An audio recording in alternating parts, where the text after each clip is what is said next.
18, 19 వచనాలు.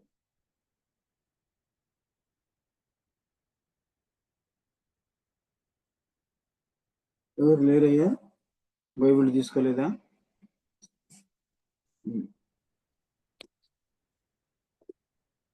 దేవుని మూలముగా పుట్టిన వాడెవడును వాడెవడును పాపము చేయుడని ఎరుగుదుము. దేవుని మూలముగా పుట్టినవాడు నన్ను భద్రము చేసుకొనును గనుక దుష్టుడు వానిని ముట్టడు. ఇది 18వ వచనం. 19వ వచనం. మనము దేవుని సంబంధులమనియు లోకమంతయు దుష్టుని ఎందున్నదనియు ఎరుగుదుము. చాలు. ఈ 2 వచనాలు ఈ దినాన్ని మనం ధ్యానం చేసుకుందాం. చిన్న ప్రార్థన చేసుకుందాం. ప్రేమగల మా తండ్రి, కృపగలిగిన దేవ, యేసుక్రీస్తు ప్రభువా, మీకే స్తుతులు స్తోత్రాలయ్యా, వందనాలు చెల్లించుకుంటున్నాం. పరిశుద్ధుడవు, పరమాత్ముడవు, పునరుద్ధానుడవు, పూజనీయుడైన యేసయ్యా, మీకే స్తుతులు స్తోత్రాలయ్యా, వందనాలు చెల్లించుకుంటున్నాం. దేవా, మా జీవితాల్లో మరొక బైబిల్ స్టడీ దినాన్ని మాకు దయచేసిన దేవా, మీకు కృతజ్ఞతాస్తుతులు స్తోత్రాలు చెల్లించుకుంటున్నాం. 2025 సంవత్సరంలో జనవరి మాసంలో మొదటి సోమవారం 6వ తేదీన ప్రభువా, మీరు మాకు దయచేసినందుకై మీకు స్తోత్రం వందనాలు చెల్లించుకుంటున్నాం. ఈ సమయంలో తండ్రి, ఈ యొక్క జూమ్ యాప్లో యాడైన బిడ్డలను బట్టి మీకు స్తోత్రాలయ్యా, వందనాలు చెల్లించుకుంటున్నాం. దేవా, ఇంకా ఎవరైనా అయ్యా ఇందులో యాడ్ అవ్వాలని ఆశపడి ఉంటే వారు కూడా త్వరపడేటట్లు సహాయం చేయండి. చదువుకున్నటువంటి ఈ వాక్యం మీ యొక్క నామములో తండ్రి దీవించి, ఆశీర్వదించి, విరిచి పంచిపెట్టమని మీకు మనం చేసుకుంటాం. అంతేకాదు ప్రభువా, బలహీనాన్ని నిష్ప్రయోజకుడైనటువంటి నన్ను కూడా దేవా, మీ కృపలో జ్ఞాపకం చేసుకుని, మీ పునరుద్ధాన శక్తిని బట్టి, మీ ఆత్మ నింపుదలను బట్టి ఈ వాక్యము ప్రకటన చేయటానికి నాకు సహాయం చేయమని మీకు మనవి చేసుకుంటున్నాం. ఈ యాప్లో యాడైన బిడ్డలందరూ కూడా ఈ వినే చెవిని, గ్రహించే హృదయాన్ని దయచేయండి. పరిశుద్ధాత్మ దేవుడుగా మాతో ఉండి, మాలో ఉండి, మా మధ్య నుండి మమ్మల్ని నడిపించండి. ఆటంకపరిచే ప్రతి అంధకార శక్తులను, సాతాను శోధనను నజరేయుడైన యేసు నామములో దూరపరచమని, మీ నామానికే మహిమ, ఘనత, ప్రభావాలు ఆరోపించుకుంటూ, మీ కృపల హస్తాలకు మమ్మల్ని అప్పచెప్పుకుంటూ యేసు నామములో స్తుతించి ప్రార్థిస్తున్నాము పరమ తండ్రి. ఆమేన్. పిల్లరా, ఈ సమయంలో మనం చదవబడినటువంటి 2 వచనాల్లో చాలా శ్రేష్టమైనటువంటి విషయాలు ఉన్నాయి. అందులో ముఖ్యంగా ప్రభువును నమ్ముకుంటూ వారము విశ్వాసులమైనటువంటి మనకు, ప్రభు బిడ్డలమని చెప్పుకునే మనకు ఇవి ఒక నిజంగా చెప్పాలి అని అంటే హెచ్చరికలుగా ఉన్నాయి. అదే సమయంలో మనకెంతో ధైర్యాన్ని ఇచ్చేవి కూడా అయి ఉన్నాయి. కనుక ఈ విషయాలను కొద్దిగా శ్రద్ధగా మీరు దయచేసి వినాలని ప్రభు పేరట మీకు మనవి చేస్తూ ఉన్నాను. అదేమిటి అని అంటే, ఈ 18వ వచనంలో 2 సార్లు దేవుని వాక్యంలో దేవుని మూలముగా పుట్టినవారు అన్న మాట మనం వింటూ ఉన్నాం. దేవుని మూలముగా పుట్టినవారు. ఎందుకు ఈ యోహాను భక్తుడు వచనంలో 2 సార్లు దేవుని మూలముగా అని అంటున్నాడు అని అంటే, దేవుని మూలముగా పుట్టినవాడు అన్నటువంటి విషయాన్ని మనం చూసినట్లయితే అందులో ఉన్నటువంటి చాలా శ్రేష్టమైనటువంటి మాట, మనము దేవుని మూలముగా పుట్టడం అనేది. అంటే దానికి వ్యతిరేకం ఉంది కదా. దేవుని మూలముగా పుట్టని వాడు దానికి వ్యతిరేకమే. కాబట్టి దేవుని మూలముగా పుట్టడం అంటే ఏమిటి అని మనం గుర్తు చేసుకున్నప్పుడు పిల్లరా, ముందుగా మన ప్రభువుని గురించి, యేసయ్యను గురించి మనం చూస్తే, దేవుని వలన జన్మించిన వాడు అనేటటువంటి మాట మనకు గుర్తుకు రావాలి. ఎందుకని అంటే, యేసు ప్రభువు అలాగా దేవుని మూలముగా జన్మించిన వాడు. మనం చూస్తే మత్తయి సువార్త 1వ అధ్యాయము 21వ వచనంలో మనం గుర్తు చేసుకున్నప్పుడు ఈ మాట ఇలాగ వ్రాయబడి ఉంది. మత్తయి సువార్త 1వ అధ్యాయము 21వ వచనంలో మనం చూసినప్పుడు ఏమి రాయబడి ఉందో చూడండి. అది దేవుని మూలముగా జన్మించుట అన్నటువంటి విషయాన్ని మనం వాడికి గుర్తు చేసుకోవచ్చు. ఆమె ఒక కుమారుని కనును, తన ప్రజలను వారి పాపం వారి నుండి పాపముల నుండి ఆయనే రక్షించను ఆయనే గనుక రక్షించును. ఆయనకు యేసు అను పేరు పెట్టబడును అనెను. ఇదిగో కన్యక గర్భవతి అయి కుమారుని కనును, ఆయనకు ఇమ్మానుయేలు అను పేరు పెట్టబడును అన్నటువంటి విషయాన్ని మనం గుర్తు చేసుకుంటూ ఉన్నాం. పిల్లలు జ్ఞాపకం చేసుకున్నట్లయితే ఇంకా 20వ వచనంలో కూడా చివరి మాటలో మనం చూసినట్లయితే అక్కడ రాయబడిన మాట, ఆమె గర్భము ధరించినది పరిశుద్ధాత్మ వలన కలిగినది అని కూడా వ్రాయబడి ఉంది. అంటే మనము ఇప్పుడు మన యేసయ్య దేవుని మూలముగా జన్మించిన వాడు అన్నటువంటి సత్యాన్ని మనకి ఇక్కడ తెలియజేస్తూ ఉన్నారు. కనుక దేవుని మూలముగా జన్మించినటువంటి యేసయ్యను మనం ప్రభువుగా మనం అంగీకరించినాం. మనం ప్రభువుగా అంగీకరించినప్పుడు మనం దేవుని వాక్యంలోనే చూసినట్లయితే ఎవరు ఆయనను అంగీకరిస్తారో వారందరూ కూడా దేవుని కుమారులు అనబడును అన్నటువంటి మాట మనం గుర్తు చేసుకుంటున్నాం. కాబట్టి ఈ పరమ తండ్రి నుంచి మరి జన్మించినటువంటి యేసయ్యను మనం ఎరిగినాము గనుక, మనము ప్రభువుగా రక్షకుడుగా మనం అంగీకరించినాం గనుక, మనం నమ్మినాము గనుక, మనం ఇప్పుడు దేవుని మూలముగా పుట్టిన వారం అవుతున్నాం. ఇది ఈ సత్యాన్ని యోహాను భక్తుడు స్పష్టంగా చెప్తూ ఉన్నాడు ఈ 18వ వచనంలో. అందుకనే మనం గుర్తు చేసుకున్నప్పుడు దేవుని మూలముగా పుట్టినవారు. ఇంకా మీకు స్పష్టంగా కావాలి అనంటే లోకా వార్తలో ఇంకొంత వివరంగా లోకా భక్తుడు రాసినాడు. లోకా సువార్త అధ్యాయము 35వ వచనంలో కూడా మనం చూస్తే అక్కడ చూడండి పిల్లలు ఏం రాయబడిందో చూస్తే లోకా సువార్త 1వ అధ్యాయము 35వ వచనంలో అక్కడ రాయబడిన మాట కూడా మీకు గుర్తు చేస్తాను.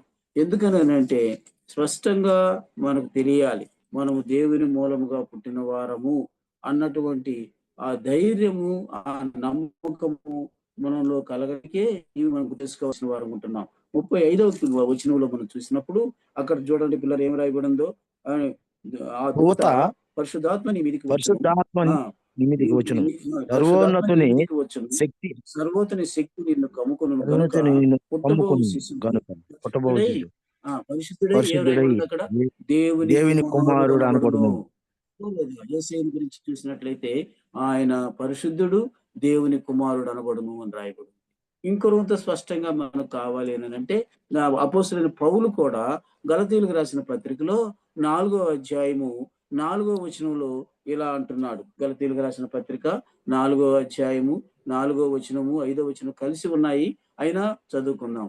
అయితే కాలము పరిపూర్ణమైనప్పుడు దేవుడు తన కుమారుని పంపాడు. ఇక్కడే తేలిపోయింది కదా ఏమిటని, ఆయన ఎవరు? యేసయ్య ఎవరు?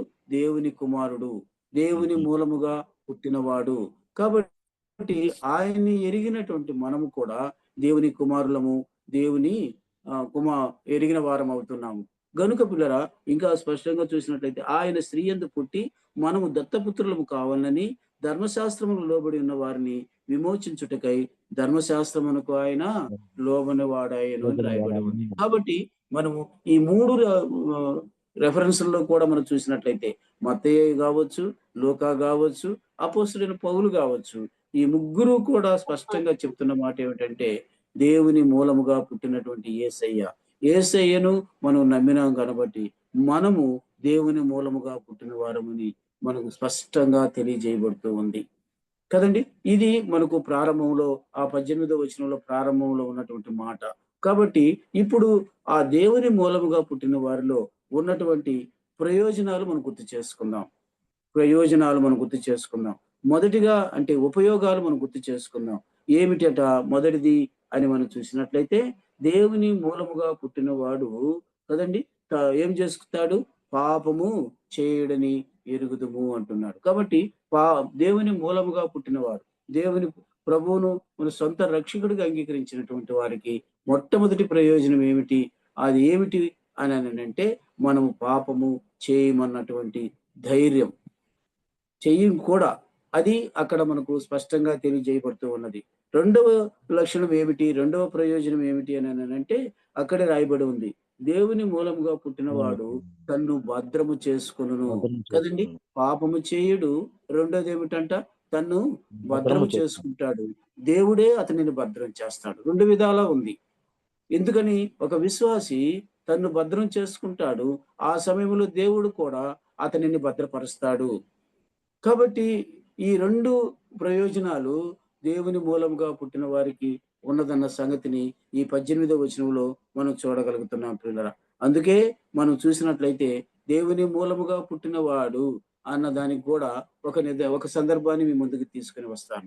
అదేమిటి అననంటే చూడండి నాతో పాటు యోహాను సువార్తలో నికోదేము యేసయ్య దగ్గరకు వెళ్ళాడు ఒక రాత్రి పూట. వెళ్ళి అక్కడ అతని యొక్క డౌట్‌లన్నీ తీర్చుకునే దానికి యేసయ్యతో మాట్లాడుతూ ఉన్నాడు. యేసయ్యతో మాట్లాడుతూ ఉండేటప్పుడు అధ్యాయం యోహాను సువార్త అధ్యాయము మొదటి వచనం చదువుకుందాం. యూదుల అధికారి అయిన నికోదేమును పరిసయ్యుడొకడుండెను. అతడు రాత్రి యందు రాత్రియందు ఆయన ఎక్కడికెళ్ళాడు? యొద్దకు యేసయ్య దగ్గరకు వెళ్ళాడు. వెళ్ళి, బోధకుడా, బోధకుడు నీవు నువ్వు దేవుని దేవుని యొద్ద యొద్ద నుండి నుండి వచ్చిన వచ్చిన బోధకుడవని బోధకుడవని మేము మేము ఎరుగుదుము. ఎరుగుదుము. ఆ! దేవుడు దేవుడు అతనికి అతనికి తోడై ఉంటేనే తోడై గాని ఉంటేనే కానీ నీవు చేయుచున్న నీవు సూచక్రియలను సూచక క్రియలను ఎవడునూ ఎవడునూ చేయలేడని చేయలేదని ఆయనతో ఆయనతో చెప్పాను. చెప్పెను. అందుకు యేసయ్య నికోదేముతో అందుకు ఏమంటున్నాడో చూడండి పిల్లరా. అందుకు ఒకడు యేసు క్రొత్తగా జన్మించితేనే అతనితో, ఒకడు కొత్తగా జన్మించితేనే జన్మించితేనే కానీ కానీ అతడు దేవుని అతడు రాజ్యమును దేవుని చూడడని రాజ్యమునకు నీతో చూడలేనని నీతో నిశ్చయముగా చెప్పుచున్నాను చెప్పుచున్నాను. అంటూ ఉన్నాడు కదా. మనం ఇక్కడ గుర్తు చేసుకున్నట్లయితే అంటే అక్కడ ఒక నంబర్ వేసింది. క్రొత్తగా అన్న దగ్గర ఒక నంబర్ వేసింది. 1 అనని. కింద చూడండి ఏమి రాయబడి ఉందో, పైనుండి అని రాయబడి ఉంది. అయింది. అంటే దేవుని నొద్ద నుండి వచ్చేటటువంటి దానిని బట్టి అతను కొత్తగా జన్మించిన వాడవుతున్నాడు. అతడు దేవుని బిడ్డ అవుతున్నాడు. అందుకు దేవుని బిడ్డలు అన్నదానికి ఇదొక సందర్భాన్ని మీ ముందుకు నేను తీసుకొని వచ్చినాను ప్రియులారా. అలా దేవుని బిడ్డలైనటువంటి మనము, దేవుని బిడ్డలుగా ఎంచబడినటువంటి దేవుని విశ్వాసులందరూ కూడా 2 ప్రయోజనాలు కలిగి ఉంటారు. మొదటిదేమిటి అననంటే అతడు పాపము చేయడు. కదండీ! రెండోదేమిటి అననంటే అతడు భద్రం చేసుకుంటాడు. తన్ను తాను అతడు భద్రం చేసుకుంటాడు. అదే సమయంలో దేవుడు కూడా అతనిని భద్రం చేస్తాడు అన్న విషయాన్ని మనం గుర్తు చేసుకోవాల్సిన వారం ఉంటున్నాం ప్రియులారా. కాబట్టి ఈ విషయాన్ని మనం మన జీవితంలో ఎరిగిన వారమై ముందుకు సాగాల్సిన వారం ఉంటున్నాం. ఇంకా మీకు చెప్పాలి అననంటే దేవుడు ఎలాగ మనల్ని భద్రం చేస్తాడు.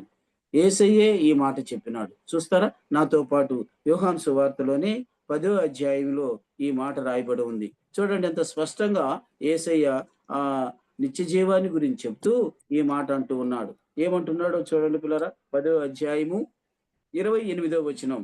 28వ వచనం ఏమి రాయబడి ఉంది? అయితే మీరు నా గొర్రెలలో చేరిన వారు కనుక కారు గనుక మీరు నమ్మరు.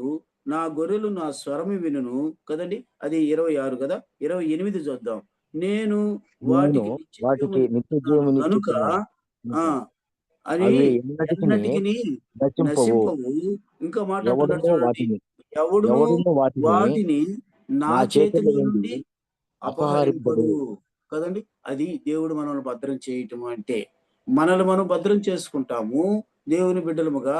అదే సమయంలో యేసయ్య కూడా ఏమంటున్నాడు అననంటే, ఎవ్వరు నా చేతిలో నుంచి ఏం చేయరంట? అపహరింపరు. దొంగతనం చేయటానికి వీలు పడదు.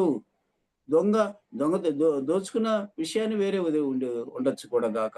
దేవుని యేసయ్య చేతిలో మనం ఉంటే ఆయన మనల్ని ఎంతగా భద్రం చేస్తాడు అననంటే ఇలాగా ఆయన మనకు తన కాపరత్వంలో కదండీ!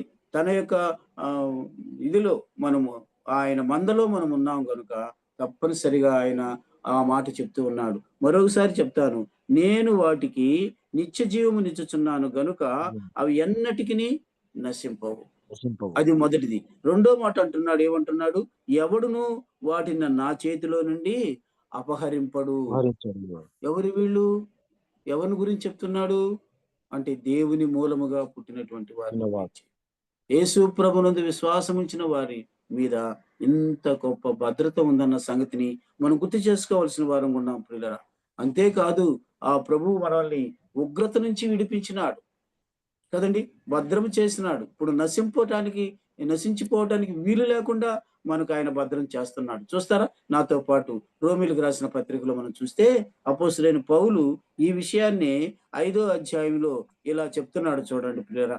రోమీయులకు రాసిన పత్రిక 5వ అధ్యాయము 9, 10 వచనాలు చదువుకుందాం.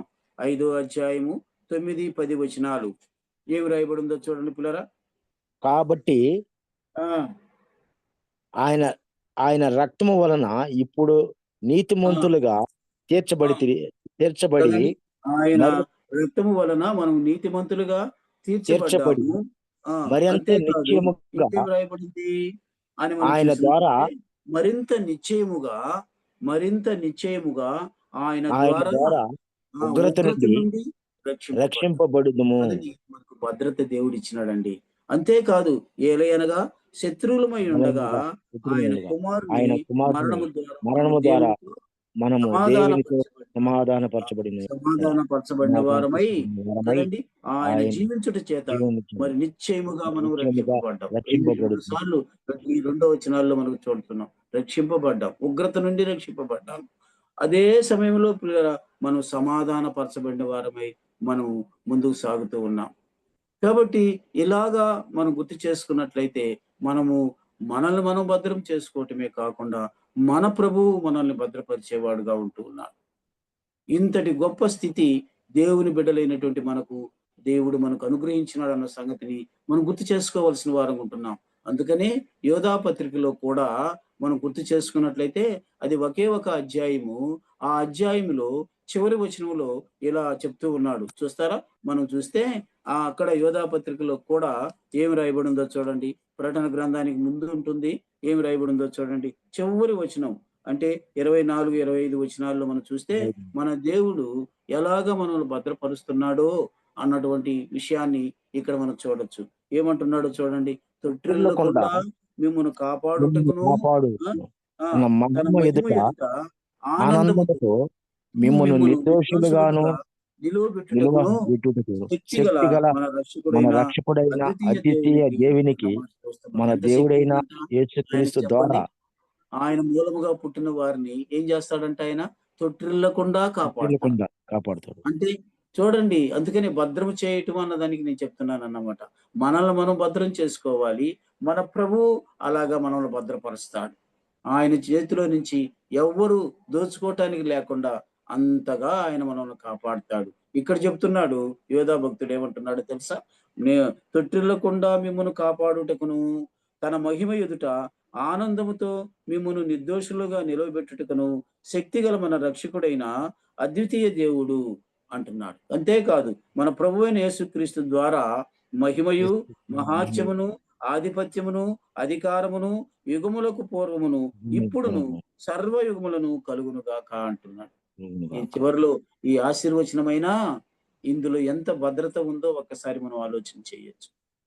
యోధా భక్తుడు ఈ ఒక అధ్యాయమే రాసిన అందులో ఆ చివరి 2 వచనాల్లో అంత భద్రతను దేవుడు మనకిస్తూ ఉన్నాడు. ఎప్పటి వరకట?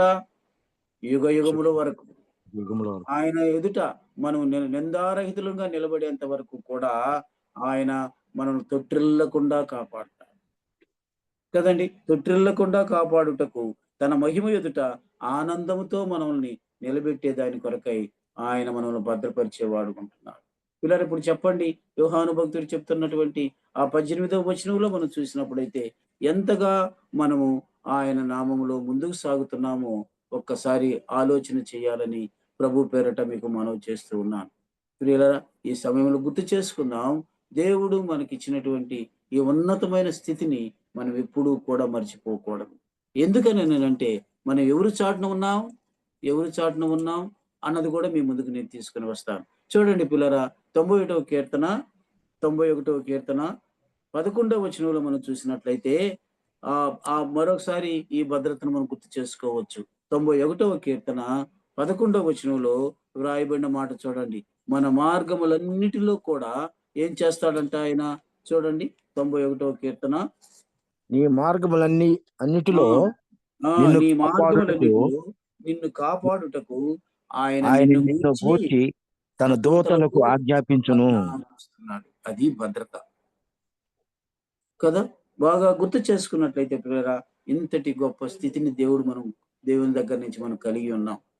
అందుకని మనకు ఆ యొక్క యోహాను భక్తుడు చెప్తూ ఉన్నది ఏమిటంటే దేవుని మూలముగా పుట్టినవాడెవడును పాపము చేయడని ఎరుగుదుము. దేవుని మూలముగా పుట్టినవాడు తన్ను భద్రం చేసుకునను గనుక దుష్టుడు వానిని ఇప్పుడు 3వ భాగానికి వచ్చినట్లయితే దుష్టుడు వానిని ఏం చేయడంట? 3 విషయాలు ఉన్నాయి ఇక్కడ కదండి. మొదటిది పాపము చేయడు. రెండోది దేవుని చేత భద్రపరచబడతాడు. తను భద్రం చేసుకుంటాడు. మూడోది చూసినట్లయితే దుష్టుడు ఏం చేయడంట కదండి, ముట్టుకోడు కదా. ఇక్కడ మనం చూసినట్లయితే ఎందుకని అలా ముట్టుకునేటట్టుగా ఉంటే ఏం చేస్తున్నాడు దేవుడు మన కొరకై మన మార్గములలో అన్నిటిలో మనల్ని కాపాడుటకు ఆయన నిన్ను గూర్చి తన దూతలకు ఆజ్ఞాపించుచున్నాడు. నీ పాదములకు రాయి తగలకుండా ఆ దూతలు ఏం చేస్తారు, నిన్ను తమ చేతుల మీద ఎత్తి పట్టుకుందురు. జ్ఞాపకం చేసుకుందాం ఇవి కదండి. తర్వాత చెప్తాను ఈ మాటలు ఎక్కడ ఉపయోగించినాడు దుష్టుడు మీ ముందుకు నేను తీసుకుని వస్తాను. కాబట్టి ఇప్పుడు మనము ఆ 18వ వచనంలో 3వ విషయానికి వద్దాం. మొదటిదేమో కదండి, దేవుని మూలముగా పుట్టిన వారు పాపము చేయరు.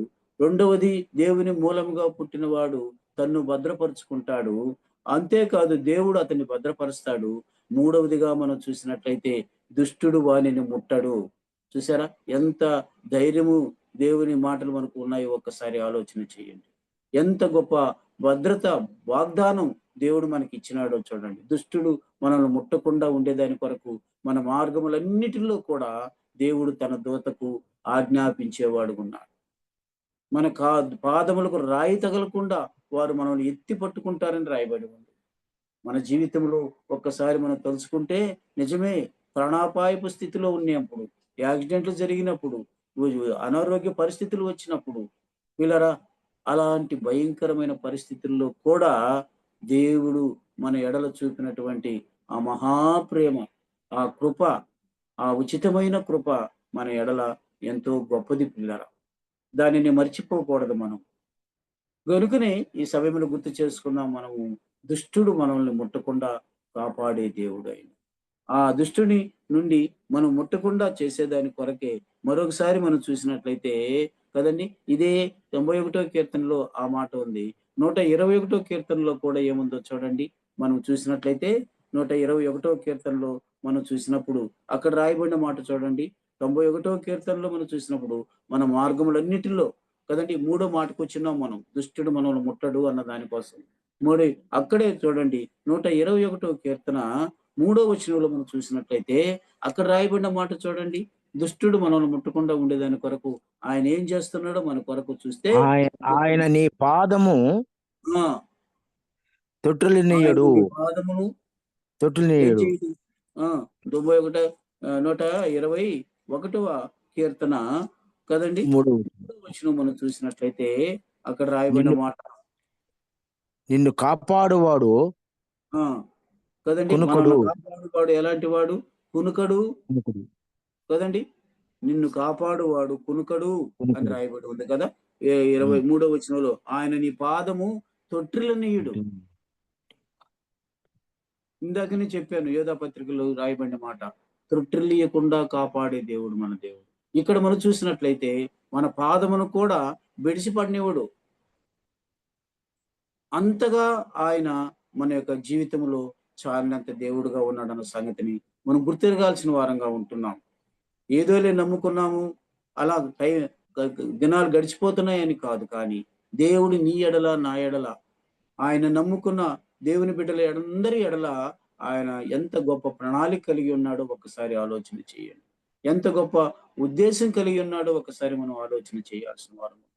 చూడండి పిల్లరా, ఆ మాట ఈ కీర్తనాకాడు అంటున్నాడు, ఆయన నీ పాదములు తొట్టిల్లనీయడు, నిన్ను కాపాడువాడు కునుకడు. చాలదండి, ఇంతకన్నా అభయం ఏం కావాలి మనకు. కాబట్టి దుష్టుడు మనల్ని ముట్టకుండా ఉండేదాని కొరకు 2 విషయాలు మనం గుర్తు చేసుకున్నాం. ఏమిటనంటే ఆయన తన దూతలకు ఆజ్ఞాపిస్తాడు. రెండోది ఆయనే నిద్రపోకుండా మనల్ని కాపాడు కదా. ఏ విషయాల్లో ఎందుకని అని మనం గుర్తు చేసుకున్నట్లయితే నేను కొన్ని సందర్భాలు మీ ముందుకు తీసుకుని వస్తాను. మన పితరుల జీవితంలో దుష్టుడు వారిని ముట్టకుండా ఉండేదాని కొరకు వారు ఎలాగా ప్రవర్తించినారో ఆ విషయాన్ని మీ ముందుకు నేను తీసుకుని వస్తాను.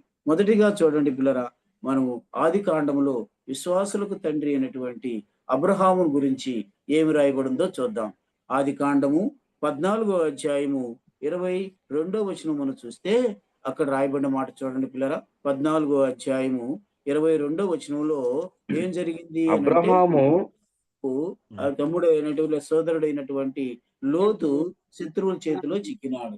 శత్రువుల చేతిలో చిక్కితే అక్కడికి అబ్రహాముకు తెలిసి ఈయన తన వారిని బలవంతులైన వారిని తీసుకుని వెళ్ళి అక్కడ శత్రువులను ఓడించి అక్కడ లోతును ఇంకా చాలా మంది విషయాన్ని సొదొమ రాజు యొక్క స్థితిని అంతటినీ మార్చివేశాడు అబ్రహాము.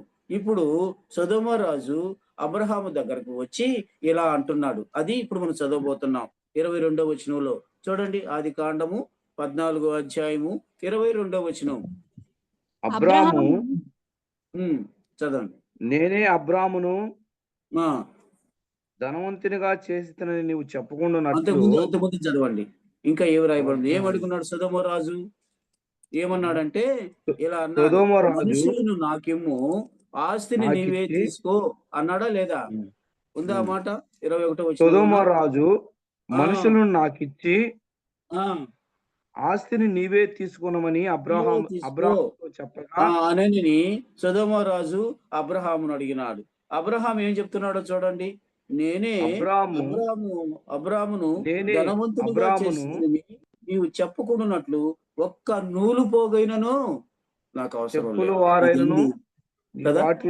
అర్థం చేసుకున్నాం పిల్లరా. ఎవరు అంటున్నాడయ్యా? ఒక్క నూలు పోగైనను చెప్పులు వారైనను నీ వాటిలో ఏదైనాను తీసుకొననని ఆకాశమునకును భూమికిని సృష్టికర్త అయిన సునవతుడైన దేవుడైననైనా యెహోవా ఎదుట నా చెయ్యి ఎత్తి ప్రమాణము చేస్తున్నాను అంటున్నాడు. చూసారా పిల్లరా, అబ్రహాము ఎంత నీతిమంతుడో, ఎంత!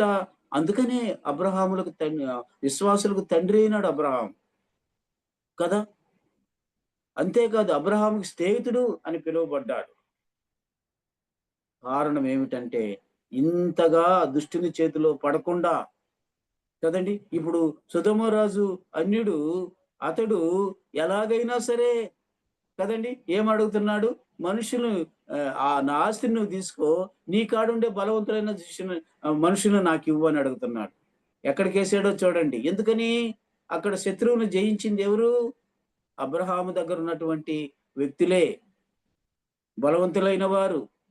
అబ్రహాము ఏ దేవుని నమ్ముకున్నాడో ఆ దేవుని యొక్క నీడలో నడుస్తున్నవారు.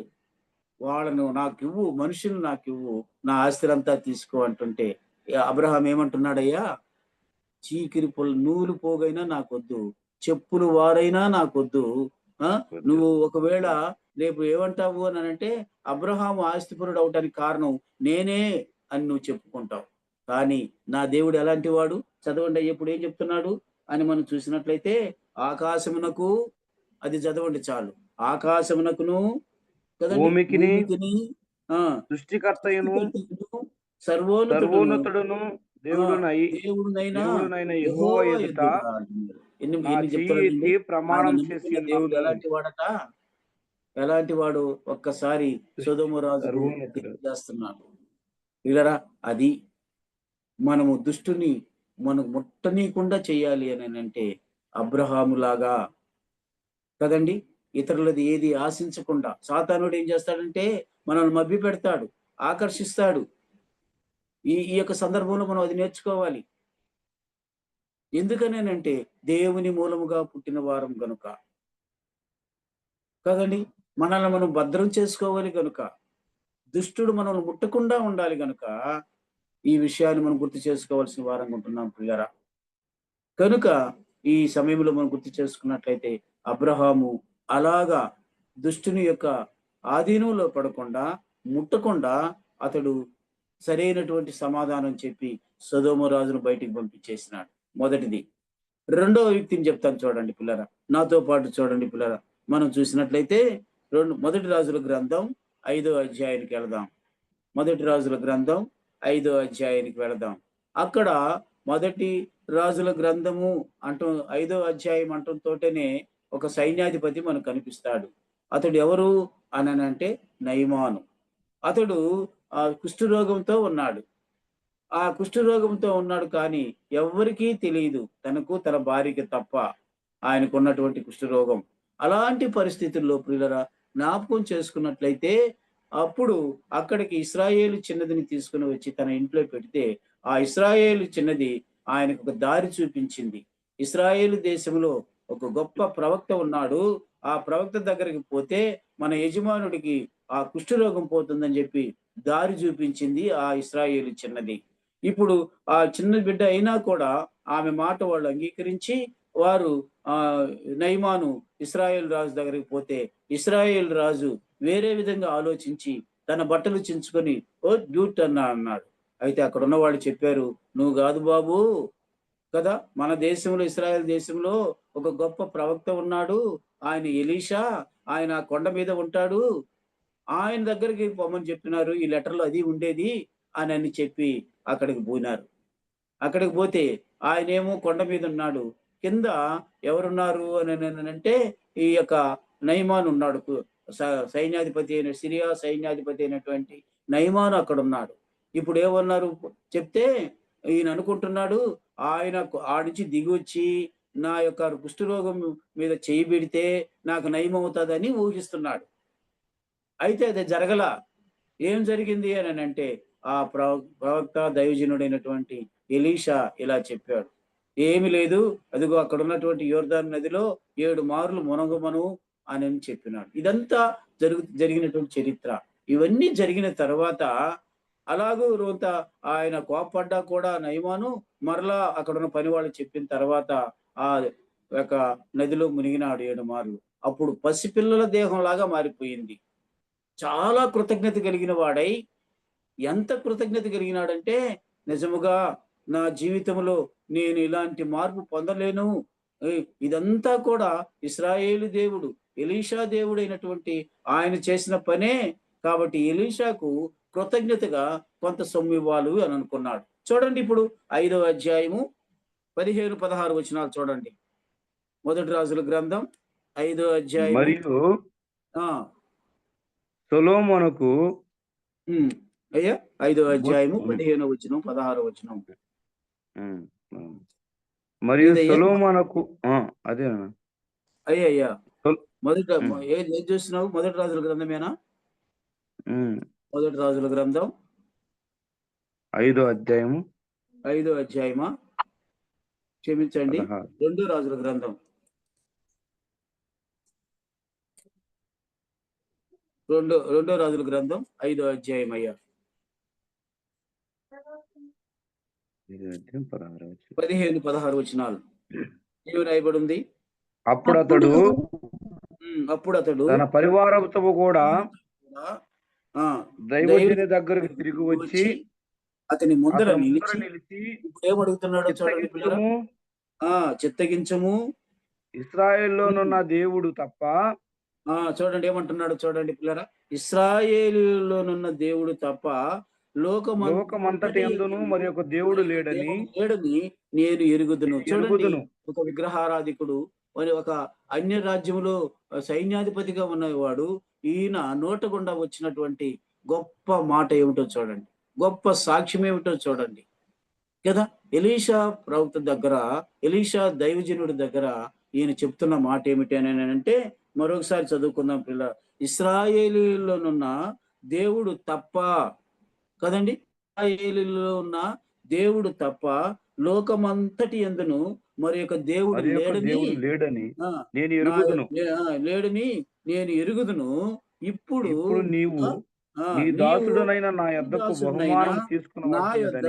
బహుమానము తీసుకునవలనని కదండి అతనితో చెప్పగా కదండి దైవజనుడైనటువంటి ఎలీషాతో చెప్తే, ఇప్పుడు ఏం చేయాలా? అలాగే ఇచ్చిపోయా, నీకు అంత కార్యం జరిగింది కదా అని అన్నాడా? జ్ఞాపకం చేసుకోండి పిల్లరా, ఏమంటున్నాడో చూడండి. చెప్పగా ఎలీషా ఏమంటున్నాడు? ఎవని సన్నిధిని నేను నిలిచి ఉన్నాను. ఈ మాట మనం గుర్తు చేసుకోవాలి పిల్లరా. ఎవని సన్నిధిని నేను నిలిచి ఉన్నాను. నువ్వు ఏ సన్నిధిలో, ఎవరి సన్నిధిలో నిలిచి ఉన్నావు? ఎవరి సన్నిధిలో నిలిచి ఉన్నాను? మనం జీవిస్తున్నది ఎవరి సన్నిధిలో? ఆ మాట అనాలంటే చాలా ధైర్యం కావాలి కదా. అది ఎలీషా దగ్గరే మనం వినగలుగుతున్నాం. ఏలియా దగ్గర కూడా విన్నాము, అది వేరే సందర్భము. ఇక్కడ మనం చూసినట్లయితే ఈ విషయాన్ని మనం గుర్తించేది, ఎవరి సన్నిధిలో నేను నిలబడి ఉన్నానో ఇశ్రాయేలు దేవుడైన దేవుడైన ఆ ఆ యెహోవా యెహోవా జీవము జీవము తోడు తోడు నేనేమీ నేనేమీ తీసుకొనను అని తీసుకోనని చెప్పెను. చూసారా, దుష్టుడు ముట్టకుండా చేయటం, దుష్టుడు ముట్టకుండా మన జీవితాల్లో కూడా ప్రియరా, ఇది ధనాశ ఉండవచ్చు కదండి, ఏ ఆశ అయినా ఉండవచ్చు. ఆ ఆశలు మనలో మొలకెత్తకుండానే తుంచివేయాల్సినటువంటి బాధ్యత మనందరి మీద ఉంది. అదే యోహాను భక్తుడు చెప్తున్నది, దుష్టుడు మనల్ని ముట్టడు. ఎందుకని? ఎవరి మూలంగా పుట్టిన వారము? దేవుని మూలముగా పుట్టిన వారము గనుక కదండి. ఆ యొక్క 18వ వచనంలో ఆ మూడో భాగం అదే ప్రియులారా కదా. ఆలోచన చేద్దాం ఈ సమయంలో, ఇలాంటి గొప్ప స్థితిని దేవుడు మనకి ఇచ్చేవాడుకుంటున్నాడు కదా. ఏ మాత్రం కూడా తేడా లేకుండా ఎలీషా చెప్తూ ఉన్నాడు, నేను ఎవరు ఎవరు ఎవరు అంటున్నాడు, నేను ఎవరి మూలముగా అంటున్నాడు, యెహోవా జీవము తోడు నేనేమియు నీ తీసుకొనను అని చెప్పెను. కదండి, నేనేమియు తీసుకొననని చెప్పాను. నయమాను అతన్ని నయమాను ఎంతో అతన్ని ఎంతో బతిమలాడినని, బతిమాలినను. ఇప్పుడు ఎంతో బతిమలాడాడట, అయ్యా నా జీవితంలో నీ వలన నాకింత మార్పు వచ్చింది, నా దేహంలో ఎక్కడా కుష్టు లేకుండా చేసినావు కదయ్యా, నీ మాట విని నేను యొర్దాను నదిలో మునిగితే ఇంతగా దేవుడు నాకు సహాయం చేశాడు కదయ్యా, ఇలాంటి దేవుడు లేడయ్యా, ఇశ్రాయేలు దేవుడు తప్ప ఎవరు లేరయ్యా, అందుకే నేను చెప్తున్నానయ్యా, నా దగ్గర ఈ బహుమానం తీసుకోనంటే నథింగ్, నాకు వద్దనే వద్దు. ఎందుకనంటే కదా, తీసుకుంటే దుష్టుడు నా ఇంట్లో జొరబడతాడు, నా ఒంట్లో జొరబడతాడు, నన్ను ముట్టుకుంటాడు, నా యొక్క స్థితిని మార్చేస్తాడు, కాబట్టి నాకు వద్దనే వద్దన్నాడు. అయితే తర్వాత గెహాజీ పోయి తెచ్చుకొని కుష్టి తెచ్చుకున్నాడు అనుకోండి కదా, అక్కడే ఉంది ఆయన శిష్యుడు. ఆయన వెళ్ళిపోయిన తర్వాత, సరే ఇంత బతిలాడుతున్నా ఈయన ఒప్పుకోలేదని వెళ్ళిపోతుంటే ఎంటబడ్డాడు గెహాజీ, పోయి అబద్ధం చెప్పి ఆ నుంచి ఏదో తెచ్చుకున్నాడు. ఎలీషా అడిగేసినాడు, నా మనసు నీతో కూడా రాలేదా, నువ్వు ఎక్కడికి వెళ్ళావు, ఏం తెచ్చుకున్నావు అని అన్నాడో లేదో అతనికి కుష్టు మొదలయ్యింది. పిల్లల జ్ఞాపకం చేసుకుందాం, దుష్టుడు ఎవరిని ముట్టినాడు, ఎందుకు ముట్టాడు? భద్రం చేసుకోలేదు కనుక కదా. కాబట్టి జ్ఞాపకం చేసుకుందాం ఈ సమయంలో, దేవుడు మనల్ని కాపాడుతూ భద్రం చేస్తూ వస్తున్నప్పుడు మన వైపు నుంచి కూడా ఆ భద్రత అనేది ఉండాలని ప్రభు పేరట మీకు మనవి చేస్తూ ఉన్నాను కదా. ఇప్పుడు ఇద్దరిని చెప్పాను నేను కదా, ఇద్దరిని చెప్పాను. మరి సమయం అవుతూ ఉంది. మరి 19వ వచనం ఈసారి బైబిల్ స్టడీలో చదువుకుందాం. మరి ఇది పూర్తి చేసుకుందాం. ఇంకా ఎవరున్నారు? ఎలీషాను కూడా చెప్పాను. మూడో వ్యక్తి ఎవరు చెప్తాను చూడండి నాతో పాటు. అపోస్తుల కార్యాలు 8వ అధ్యాయంలో ఇప్పుడు పేతురు కనిపిస్తాడు. పేతురుతో పాటు ఒక గారడీవాడు కూడా కనిపిస్తాడు. అపోస్తుల కార్యాలు 8వ అధ్యాయంలో చూస్తే అక్కడ ఉండేటటువంటి పరిస్థితి మనం గుర్తు చేసుకున్నప్పుడు, ఇతడేమో దేవుని యొక్క మాటలు విని విశ్వాసం ఉంచినానని చెప్పి బాప్తిసం కూడా తీసుకున్నాడు. మీరు చూస్తే ఇతడు మనకు 9వ వచనంలో కనిపిస్తాడు. ఈయన చూడండి, అక్కడ ఏం రాయబడిందో, సీమోనను ఒక మనుష్యుడు లోగడ పట్టణంలో గారడీ చేయుచు తానెవడో ఒక గొప్పవాడని చెప్పుకొనుచు సమరయ జనులను విభ్రాంతి పరుచుచుండెను అని రాయబడి ఉంది.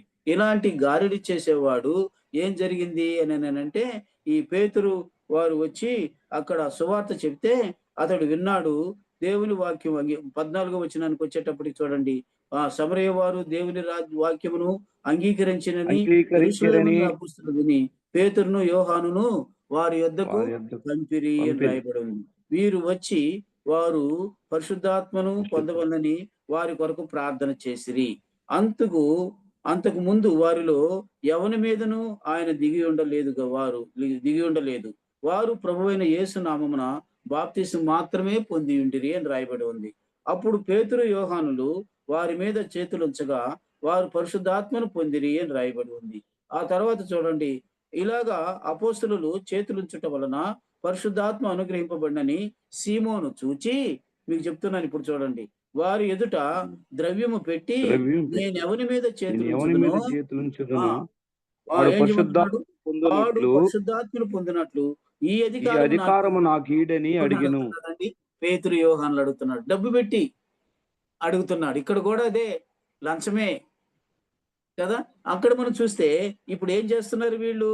అందుకు పేతురు ఏమంటున్నాడు చూడండి అయ్యా, నీవు 20 ద్రవ్యమిచ్చి దేవుని వరమును నీవు సంపాదించుకుందునని తలంచుకొని ద్రవ్యమిచ్చి దేవుని వరము సంపాదించుకుందునని తలంచుకునినందున నీ వెండి ఈ నీతో వెండి కూడా నీతో కూడా నశించును నశించును గాక. గాక. నీ హృదయము నీ దేవుని హృదయము ఎదుట సరైనది సరైనది కాదు కాదు గనుక గనుక ఈ ఈ కార్యమందు కార్యముందు నీకు పాలుపంపులు పాలుగుంపులు లేవు అని చెప్పేసినాడు. అంటే ఆ దైవ్యాన్ని ముట్టుకోలేదు కదండి. అతడు అడిగినలాగన ఆ యొక్క పని కూడా చేయలేదు. పిల్లల జ్ఞాపకం చేసుకున్నాం. పేతురు కూడా ఇక్కడ చాలా జాగ్రత్తగా దుష్టుడు ముట్టుకోకుండా చేసుకోగలిగినాడు కదండి. బాగా ఆలోచన చేసినట్టయితే పిల్లరా, ఇంతటి గొప్ప స్థితిని దేవుడు మనకు కూడా ఇచ్చున్నాడు. నేను ఎప్పుడు చెప్పాను, అబ్రహాము, ఎలీషా, తర్వాత పేతురు చెప్పానా, ముగ్గురు కూడా ఎలాగా భద్రపరచబడ్డారు? తమ్ముడు తాము భద్రపరుచుకొని దుష్టుడు ముట్టకుండా చేసిన రీతిగా మనం కూడా ఉండాలి. ఇక నాలుగో వ్యక్తి ఎవరు అని అంటే మన ప్రభువే కదండి. మన ప్రభువే. ఆయన కూడా దుష్టుడు ముట్టుకోకుండా జాగ్రత్త పడ్డాడు. చూస్తారా నాతో పాటు లూకా సువార్త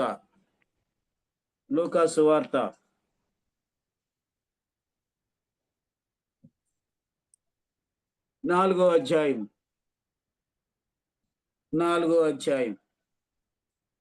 కదండి. ఇక్కడ కూడా మనం చూసినట్లయితే మనం మొదటి వచనం నుంచి చూసినప్పుడు రాయబడి ఉంది. ఇది యోర్దాను నదిలో యేసయ్య బాప్తిసం తీసుకున్న తర్వాత జరిగిన సంభవం. చూస్తారా, యేసు పరిశుద్ధాత్మ పూర్ణుడై యోర్దాను నుండి తిరిగి వచ్చి 40 దినములు ఆత్మచేత అరణ్యములో నడిపింపబడి అపవాది చేత శోధింపబడుచుండెను. ఆ దినములలో చదవండి, ఆయన ఏమీ తినలేదు. అవి తీరిన తరువాత ఆయన ఇప్పుడు చూడండి, దుష్టుడు చేశాడు, అపవాది కదండి. నీవు దేవుని కుమారుడు అయితే రొట్టెగునట్లు ఈ రాతితో చెప్పమని ఆయనతో చెప్పెను. చూడండి ఎలాగా శోధిస్తున్నాడో యేసయ్యని కదండి. ఇదంతా తెలిసిన సందర్భమే. ఆయన చెప్తున్నాను చూడండి, యేసయ్య దుష్టుడు తనను ముట్టకుండా కాపాడుకున్న విషయాన్ని మనం చెప్తున్నాం. దేవుడు కూడా పరమ తండ్రి అయినటువంటి దేవాది దేవుడు కూడా యేసయ్యను దుష్టుడు ముట్టుకోకుండా 3 సందర్భాలు ఇక్కడ ఉన్నాయి పిల్లరా. అవి ఒక్కసారి మనం ఆలోచన చేసినట్లయితే అందుకు ఏమంటున్నాడు తెలుసా యేసయ్య? మనుష్యుడు కదండి రొట్టె వలన మాత్రమే జీవించడు అని వ్రాయబడి ఉన్నదని వానికి ప్రత్యుత్తరం ఇచ్చెను అని రాయబడి ఉంది కదా. అప్పుడు అపవాది ఆయన్ని తీసుకుని పోయి భూలోక రాజ్యములన్నిటినీ ఒక నిమిషంలో ఆయనకు చూపించి ఈ అధికారమంతయు ఈ రాజ్యముల మహిమయు కదా. కాబట్టి ఏమంటున్నాడు? నా అప్పగింపబడినటువంటి ఉన్నది ఏమంటున్నాడు? అది ఎవనికి నేను ఇయ్యగోరుదును వానికి ఇత్తును, కాబట్టి నీవు నాకు మొక్కు అంటున్నాడు. చూసారా, దుష్టుడు ఆఖరాకి ఏం చేస్తాడో తెలుసా కదండి. అదే ఇప్పుడు జరుగుతూ ఉన్నది, మీకు తెలుసు కదా. ఒక్కసారి ఆలోచన చేసినట్లయితే ఎంతమంది దేవుని నమ్ముకొని వాక్యం చెబుతూ ఉండి ఆరాధన చేస్తా ఉండి ఆఖరాకి ఇప్పుడు ఎవరికి మొక్కుతున్నారు కదా. అంటే వీరిలో ఏమీ లేదు, తను తాను భద్రం చేసుకోలేకపోయినాడు. అంతేకాదు దేవుడు భద్రపరచడానికి ఇష్టపడ్డా కూడా వీళ్ళు దేవునికి దూరం అయిపోతున్నారు. అందుకనే బాగా ముట్టేసినాడు దేవుడు వీళ్ళని. క్షమించండి, దుష్టుడు వాళ్ళని బాగా ముట్టేసినాడు. అందుకనే వారిప్పుడు ఆ దుష్టుడికే మొక్కుతున్నారు గాని నిజ దేవుడు, లోకరక్షకుడు, పరలోక రాజ్యానికి మార్గము, నిత్య జీవము, సత్యమై ఉన్నటువంటి యేసయ్యను దూరం చేసుకుంటూ ఉన్నారు. వీళ్ళ జ్ఞాపకం చేసుకుందాం ఈ సమయంలో. ఇంతటి భయంకరమైన స్థితి రావటానికి కారణం ఏమిటి అని అంటే, దేవుని మూలముగా పుట్టిన వాడు ఎప్పుడూ కూడా తాను భద్రం చేసుకుంటూ కదండి పాపము చేయకుండా దుష్టుడు అంటకుండా ఉండగలుగుతారు. అంటే వీరు ఎలాగైపోయినారు? ఈ పరిస్థితులను బట్టి మనం చూస్తే కదండి. మన సంఘాల్లోనే ఇలాంటి యవనస్తులు అలా ఆఖరాకి మ్రొక్కే వాళ్ళు అయిపోయినారు. అయితే యేసయ్య చూడండి ఏం చెప్తున్నాడయ్యా? ఒకసారి చూడండి. ఆ మాట ఏమంటున్నాడు? 8వ వచనంలో ఉంది. అందుకు యేసు నీ దేవుడైన ప్రభువునకు మ్రొక్కి ఆయనను ఆయన మాత్రమే మాత్రమే సేవించవలెను అని కదా! రాయబడింది. జ్ఞాపకం చేసుకున్నాం ప్రియులారా. ఆయనను మాత్రమే మొక్కాలి. ఇలాగా చేయకుండా మన ఈనాడు మనుషులు చేసిన బొమ్మలకు మొక్కుతూ కదండీ! దేవునికి అవమానకరమైన స్థితిలో ఈనాడు జీవిస్తూ ఉన్నారు చాలా మంది. దేవుని నమ్ముకున్నామని చెప్పిన వాళ్ళే, బాప్తీసం తీసుకున్నామని చెప్పిన వాళ్ళే, కొన్ని దినాలు దేవుని వాక్యం ప్రకటించిన వారే ఈనాడు అలా అయిపోవటానికి కారణం దుష్టుడు ముట్టేసినాడు వీళ్ళని. మనము అది అన్ని గమనించిన వారమై అలా ఉండాలి. మూడో విషయం కూడా మనం చూసినట్లయితే ఏమంటున్నాడు మూడోది అంటే, ఇక్కడి నుంచి నువ్వు దూకు, నీ పాదాలకు దెబ్బ తగలకుండా చేస్తా. అందుకే ఇందాక చెప్పాను నేను 91 కీర్తనలో ఉన్న మాట కదండీ! తన దూతలకు ఆజ్ఞాపిస్తాడు దేవుడు. మన పాదములు దెబ్బ తగలకుండా, రాయి తగలకుండా. అది యేసయ్య విషయంలో కూడా ఆ విషయాన్ని చెప్పినాడు. కాబట్టి నోరు మూసుకొని వెళ్ళిపోయినాడు. తోక ముడిచి వెళ్ళిపోయినాడు దుష్టుడు.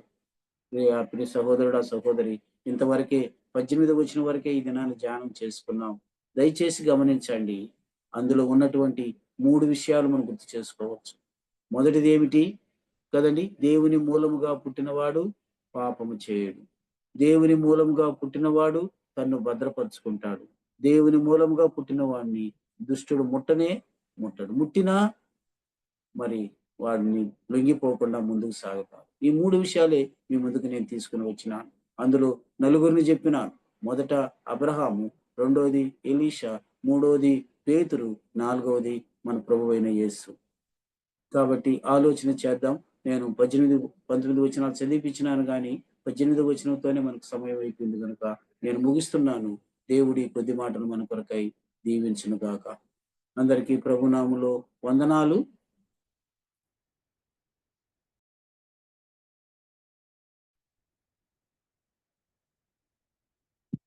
ప్రభునామములో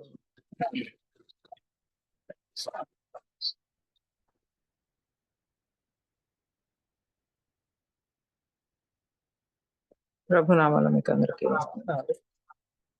విన్న వాక్యాన్ని బట్టి ప్రార్థన చేస్తే ఉంచుకున్నాం. దానికి ముందు కొన్ని ప్రకటనలు ఉన్నాయి, దయతో ఆలకించండి. బేస్తవార దినాన మనకు యూత్ మీటింగ్ ఉంటుంది జూమ్ లో. దాంట్లో కూడా పార్టిసిపేట్ చేయండి. ఇదే టైం 7 నుంచి 8 గంటల వరకు. అలాగే ఈ నూతన సంవత్సరంలో దేవుడు ఇచ్చిన వాగ్దానం మన జీవితాల్లో, కుటుంబాల్లో, సంఘంలో, పరిచర్య అంతట్లో నెరవేరేటట్టు ప్రార్థన చేయాల్సిన వారం అంటున్నాం. ఈ సంవత్సరం జరగాల్సినటువంటి పరిచర్యలు ఉపవాస ప్రార్థన, తర్వాత సువార్త సేవ, చిన్నపిల్లల కార్యక్రమం, VBS కానివ్వండి, సేవకుల సదస్సు, సహోదరుల కూడిక, యూత్ మీటింగ్, ఇవన్నీ కూడా షెడ్యూల్ దేవుడు ఇచ్చేటట్టు దాని ప్రకారం మనం జరిగించేటట్టు ఇప్పటి నుంచే ప్రార్థనలు మనం కొనసాగాల్సిన వారంగా ఉంటున్నాం. కాబట్టి ఈ విషయాలన్నీ మీ యొక్క వ్యక్తిగత సంఘ ప్రార్థనలో కూడా చేయాలని చెప్పేసి మనవి చేస్తున్నాం. అట్లాగే సంఘాల్లో పరిచయం చేసేటటువంటి సేవకులందరి కొరకు, వారి ఆరోగ్యాల కొరకు ప్రార్థన చేయండి. ముఖ్యంగా యోసేపు అన్న ఆరోగ్యం కొరకు ప్రార్థన చేయండి. అట్లాగే ఈరోజు మహిమరాజు వాళ్ళ తల్లి గారికి కూడా కొంచెం ఆరోగ్యం బాగలేదని హాస్పిటల్కి తీసుకెళ్లారు. ఆ సోదరి కోసం కూడా ప్రార్థన చేయాలని మనం చేస్తాం. మన సంఘాల్లో అనారోగ్యంగా ఉన్న వారిని కూడా జ్ఞాపకం చేసుకోండి. కృష్ణారెడ్డి అన్న కొరకు ప్రార్థన చేయండి. తిప్పవరపాడు గ్రామంలో బేబీ, అట్లాగే హారిక వారి కొరకు ప్రార్థన చేయండి. మంజుల అనే కూడా అంత అనారోగ్యంతో ఉన్నారు, ఆ కొరకు ప్రార్థన చేయండి. బాబన్న కొరకు ప్రార్థన చేయండి. ఈ సంవత్సరం పరిచర్య దేవునికి అంగీకారంగా జరగాలి. అదే సమయంలో నీతి విషయంలో ఆయన మనల్ని పిలిచి ఏర్పరచుకొని నియమించున్నాడు కాబట్టి ఆ నీతి విషయాలన్నీ మన జీవితాల్లో యెహోవా దేవుడు జరిగించేటట్టు మనం ప్రార్థనలో జ్ఞాపకం చేసుకోవాలి. మన మధ్యలో ఉంటున్నటువంటి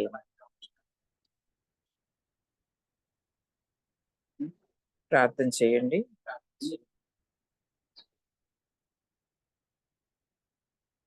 సురేష్, బ్రదర్ సురేష్ ప్రార్థన చేస్తే ముగించుకోండి.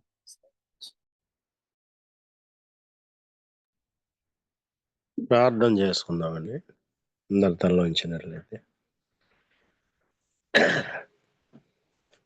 మహాగణుడు అయిన మా కన్న తండ్రి, జీవము కలిగిన నా జీవాధిపతి, మీకే వందనాలు, కృతజ్ఞతాస్తుతులు, స్తోత్రములు చెల్లించుకుంటున్నాను. మా యొక్క జీవితాలను మీరు జ్ఞాపకం చేసుకుని ఉదయకాలం నుంచి ఇప్పటి వరకు ఆరోగ్యాన్ని, ఆయుష్ను మీ కృప ద్వారా మాకు దయచేసిన దేవుడు అయినందుకు వందనాలు చెల్లించుకుంటున్నాం. ఈ రాత్రికాల సమయంలో నాన్న, ఈ జూమ్లో మీ పిల్లలైనటువంటి మమ్మల్ని అందరినీ జ్ఞాపకం చేసుకున్నారు. మరి మేమందరం కలిసి ఒక చోట మీ మాటలను వినగలిగే భాగ్యాన్ని మీరు మాకు ప్రసాదించినందుకు వందనాలు చెల్లించుకుంటున్నాం. దేవా, మీ దాసుల్ని జ్ఞాపకం చేసుకుని యోహాను పత్రికల్లో రాయబడినటువంటి మాటలను నానా మీరు మాకు తెలియచేస్తున్న మా దేవుడు అయినందుకు వందనాలు చెల్లించుకుంటున్నాను. దృష్టి నుంచి మేము ఎలాగో కాపాడుకోవాలో నాన్న మీరు మాకు సెలవిచ్చిన దేవుడు అయినందుకు వందనాలు చెల్లించుకుంటున్నాం. దేవా, ఈ లోకంలో ఉన్నటువంటి ఆలోచనలకు, ఆశలకు తలగ్గకుండా పరలోకంలో ఉన్నటువంటి మీ వైపు చూస్తూ ఈ భూమి మీద మిమ్మల్ని సేవించగలిగే భాగ్యాన్ని, మిమ్మల్ని గుర్తించగలిగే భాగ్యం, మీ కొరకు జీవించగలిగే భాగ్యాన్ని మా జీవితాలకు దయచేయమని వేడుకుంటూ ప్రార్థన చేస్తున్నాం. పాపమునకు దూరంగా ఉంటూ పరిశుద్ధుడైనటువంటి దేవుడుగా మీరు మాకు తోడుగా ఉంటూ మమ్మల్ని సంరక్షిస్తున్న విధానం బట్టి వందనాలు చెల్లించుకుంటున్నాను. తండ్రి, ప్రతి విషయంలో మిమ్మల్ని మహిమపరచగలిగే భాగ్యాన్ని మా జీవితాలకు దయచేయమని వేడుకుంటూ ప్రార్థన చేస్తూ ఉన్నాను. దేవా, మరి మీ మాటలు అందించినటువంటి మీ కుమారుని జ్ఞాపకం చేసుకోండి. మంచి ఆరోగ్యాన్ని, శక్తిని, బలాన్ని దయచేయండి. మీ కాపుదల భద్రత ఉంచండి. మంచి జ్ఞానాన్ని ప్రసాదించండి. దేవా, మీ మాటలను దేవా ఇంకా మీ దాసుని ద్వారా మీ పిల్లలైనటువంటి మాకు వినిపించమని, ఆ మర్మాలను తండ్రి మేము అర్థం చేసుకునగలిగే కృపను మాకు అనుగ్రహించమని వేడుకుంటూ ప్రార్థన చేస్తున్నాను. తండ్రి, మరి జూమ్లో ఎంతమంది అయితే నీ పిల్లలు జాయిన్ అయ్యారు, వారి పక్షాన మీరే తోడుగా ఉండండి, సహాయం దయచేయండి. ఈ రాత్రికాల సమయంలో మీరే వారికి మంచి ఆరోగ్యాన్ని, శక్తిని, బలాన్ని దయచేయమని వేడుకుంటూ ప్రార్థన చేస్తున్నాం. నానా రాబోయేటటువంటి దినాలలో జరగవలసినటువంటి పరిచర్యలన్నిటినీ జ్ఞాపకం చేసుకోండి. ఉపవాస ప్రార్థనలు, స్వార్థ సేవ, అలాగే వివిఎస్ యూత్ మీటింగు, సేవకుల యొక్క సదస్సు, అలాగే తండ్రి మీ ప్రణాళికలు ఏవేవైతే ఉన్నాయో వాటన్నిటిని మీరే జరిగించమని వేడుకుంటూ ప్రార్థన చేస్తున్నా. అనారోగ్యంతో బాధపడుతున్నటువంటి మీ పిల్లలకి ఈ రాత్రికాల సమయంలో మంచి ఆరోగ్యం దయచేయండి. మరి మీ కుమారుడు మహిమరాజు, వారి యొక్క తల్లి గారి కూడా మరి అనారోగ్యంతో బాధపడుతూ ఉంది. ఆమె వృద్ధాప్యంలో ఉంది, హాస్పిటల్లో ఉందయ్యా. ఆమెకి మంచి ఆరోగ్యాన్ని, నెమ్మదిని దయచేయమని వేడుకుంటూ ప్రార్థన చేస్తున్నాను. అలాగే నాన్న కిష్టారెడ్డి కూడా జ్ఞాపకం చేసుకోండి. వృద్ధాప్యంలో ఉండుచుండగా సహాయం దయచేయండి, మంచి ఆరోగ్యాన్ని దయచేయమని వేడుకుంటున్నాను. ఇలాగున్న తండ్రి నాన్న ప్రతి బిడ్డని జ్ఞాపకం చేసుకోమని వేడుకుంటూ ప్రార్థన చేస్తున్నాను. అలాగే నాన్న ప్రాముఖ్యంగా మరి మీ కుమార్తె నాన్న మన జ్ఞాపకం చేసుకోండి. మీ బిడ్డకు కూడా మంచి ఆరోగ్యం దయచేయండి, శక్తిని బలాన్ని దయచేయండి. దేవా మీ సహాయం ఉంచి కాపాడి రక్షించమని వేడుకుంటూ ప్రార్థన చేస్తున్నాం. తొట్టిల్లకుండా మమ్మల్ని కాపాడడానికి ఇష్టపడుతున్న మా దేవుడు మీరైనందుకు కృతజ్ఞతాస్తుతులు చెల్లించుకుంటున్నా నాన్న. మరి మీ మాటలను మేము జ్ఞాపకం చేసుకుని ముందున్న దినాల్లో మీ పరిచర్యను చేయగలిగే భాగ్యాన్ని మా జీవితాలకు దయచేయమని వేడుకుంటున్నా నాన్న. మీ దాసుల్ని ప్రేమించి వారికి ఇచ్చినటువంటి సంతానాన్ని బట్టి వందనాలు. దూర ప్రాంతంలో ఉన్న డానీ యొక్క కుటుంబాన్ని జ్ఞాపకం చేసుకోండి. మీ తోడు మీ కాపుదల భద్రత ఉంచండి. అలాగే నాన్న ఇక్కడ ఉన్నటువంటి లిజీ యొక్క కుటుంబాన్ని జ్ఞాపకం చేసుకోండి. మీ భద్రత ఆ కుటుంబానికి దయచేయమని, వారికి ఇచ్చిన పిల్లల్ని జ్ఞాపకం చేసుకోమని వేడుకుంటూ ప్రార్థన చేస్తున్నాను. 8 సంఘాల్లో నీ పరిచర్య నిమిత్తం ప్రయాసపడుతున్నటువంటి సేవకుల యొక్క కుటుంబాలకు, విశ్వాసుల యొక్క కుటుంబాలకు మీ తోడు మీ కాపుదల భద్రత ఉంచమని, మీ సంరక్షణలో మీరు కాపాడి రక్షించమని, ఈ రాత్రికాల సమయంలో మీ పిల్లలైనటువంటి మాకందరికీ నెమ్మదిని సమాధానమును మీరే అనుగ్రహించమని యేసుక్రీస్తు అతి పరిశుద్ధమైన నామంలో స్తుతించి ప్రార్థించి బ్రతిమిలాడి వేడుకుంటున్నాం మా కన్న తండ్రి. ఆమేన్. ఆమేన్. ఆమేన్. వందనాలయ్యా. వందనాలు. వందనాలక్క. వందనాలు. అందరికీ ప్రభునామములో వందనాలు. సమయంలో వందనాలు చెప్పుకొని ముగించుకున్నాం. బాబా అక్క వందనాలు, జయరామ్ పరిశ్రమ ప్రణత వందనాలు, వాణిమ్మ వందనాలు, సురేష్ వందనాలు. వందనాలు అయ్యా. అందరికీ వందనాలు. వందనాలు. God bless you.